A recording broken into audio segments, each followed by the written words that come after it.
মিষ্টি box order করবো তা আজকে আমরা এই ভিডিওতে দেখাবো। আমরা প্রথমে চলে যাচ্ছি সেই দারাজের মিষ্টি বক্স গ্রুপে। যাওয়ার পরে আমরা লিঙ্কে ক্লিক করব। ক্লিক করার পরে এখানে দেখতে পাচ্ছেন নিচে বাই নাও নামে অপশন লেখা আছে, এই বাই নাও ক্লিক করব। এই যে আপনি দেখতে পাচ্ছেন এখানে। সো বাই নাও ক্লিক করার পরে আপনারা আবার বাই নাও ক্লিক করবেন। ক্লিক করার পরে এখানে দেখতে পাচ্ছেন আপনাদের ডেলিভারি চার্জ 150 টাকা এবং টোটাল আসতেছে 299 টাকা। সো আমরা কালেকশন পয়েন্টে নিলে এই চার্জ, ডেলিভারি চার্জটা কমে যাবে। সো আমার এইখানে দেখেন, এইখানে অ্যাড্রেস, এই অ্যাড্রেসে কোনো কালেকশন পয়েন্ট নাই। আমি এটা কীভাবে বুঝবো? এই যে এখানে নিচে দেখতেছেন একবারে ফাঁকা একটা ঘর। সো এখানে আমরা দেখতে পাচ্ছি কোনো আর কোনো অপশন নাই। সো এই অপশনটাকে আমরা কীভাবে চেঞ্জ করব? সো আমরা প্রথমে চলে যাব সেই আমাদের অ্যাড্রেস, এই অ্যাড্রেস বারের উপর ক্লিক করব। এখানে ক্লিক করার পরে এখানে দেখতে পাচ্ছেন আপনার অ্যাড অ্যাড্রেস নামে একটা অপশন আছে। সো আমরা এই অ্যাড্রেসে যেয়ে আমরা আমাদের নাম এবং নাম্বার আবার নতুনভাবে এখানে ক্লিক করে সিলেক্ট করে দেব।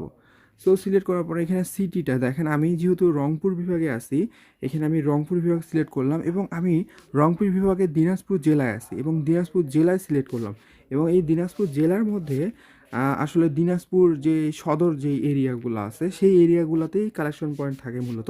সো এই যে আমি এখন দেখতে পাচ্ছি এই যে দিনাজপুর এর মধ্যে এই যে জিয়া হার্ট ফাউন্ডেশন, এটা একেবারে দিনাজপুর সদরের মধ্যেই পড়ে, দিনাজপুর মেইন শহরের মধ্যেই পড়ে। সো আমি এখানে যখন ক্লিক করব, ক্লিক করার পরে আমার এইখানে দেখেন আরেকটা নিচে একটা অ্যাড্রেস নামে একটা স্ট্রিট নামে কথা লেখা আছে। এইখানে আমি জাস্ট একটু লিখবো যে দিনাজপুর, বা আপনারা যেই যা অ্যাড্রেসে আছেন সেখানে একটা লিখে দিবেন দিনাজপুর লিখে। এই যে এখানে আমি এখন সেভ অপশনে ক্লিক করব। সেভ অপশনে ক্লিক করার পরে আমার সেভ হয়ে গেছে। সেভ হয়ে যাওয়ার পরে দেখেন এই যে আমার এখন চলে আসছে দিনাজপুর জিয়া হার্ট ফাউন্ডেশন।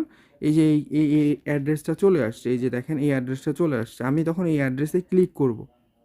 এখন ক্লিক করার পরেই দেখেন এই যে নিচে এরকম একটা অপশন চলে আসছে, collect your parcel from Daraz collection point.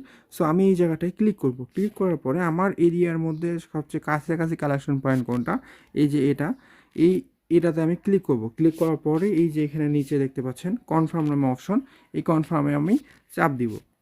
চাপ দেওয়ার সাথে সাথেই দেখেন এখন দেখেন এই দেখেন ডেলিভারি চার্জটা কমে আসছে 45 টাকা এবং আমার সব মিলে 194 টাকা খরচ আছে। এরপরে আমি এই প্লেস অর্ডারে চাপ দিব। চাপ দেওয়ার পরে বাকি প্রসেসগুলা আপনারা তো অবশ্যই জানেন। প্লেস না চাপ দেওয়ার পরে আপনি বিকাশ অথবা নগদে পেমেন্ট করবেন, তাহলে আপনার অর্ডারটা কালেকশন পয়েন্টে চলে আসবে এবং এই কালেকশন পয়েন্টে যেয়ে আপনার পার্সেলটা রিসিভ করতে হবে। ধন্যবাদ।